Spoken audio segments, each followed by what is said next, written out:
எப்படி நீங்க கேட்கலாம்? எப்படி நீங்க கேட்கலாம்? யார் அடிச்சு கொடுத்தது? யூனிஃபார்ம்ல எப்படி தான் கேள்வி கேட்டீங்க? ராணுவ வீரனால எனக்கே இந்த பாதுகாப்பு இல்லை. சாதாரண மக்களுக்கு எப்படி இவங்க பாதுகாப்பு கொடுப்பாங்க?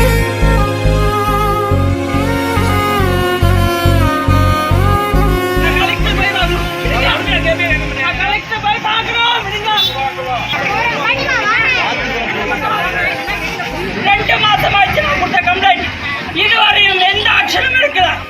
நான் ப்ராப்பரா கலெக்டருக்கு போன வாரம் வந்து ரிப்போர்ட் கொடுத்தேன். அக்டோபர் 21 நடந்த சம்பவத்துக்கு இதுவரையும் போலீஸ்காரங்களும் யாருமே நடவடிக்கை எடுக்கல. நான் போலீஸ்காரன் வந்து 2 பேரும் தகராறுல எங்க அப்பாவை அடிச்சிருக்காங்க. நான் ப்ராப்பரா ரிப்போர்ட் கொடுத்துருக்கேன். ஆனா போலீஸ்காரங்க நடந்த சம்பவத்தை மறைச்சி ஆனா அவங்க சொல்றதா நியாயம் சொல்லிட்டு பேசிட்டு இருக்காங்க.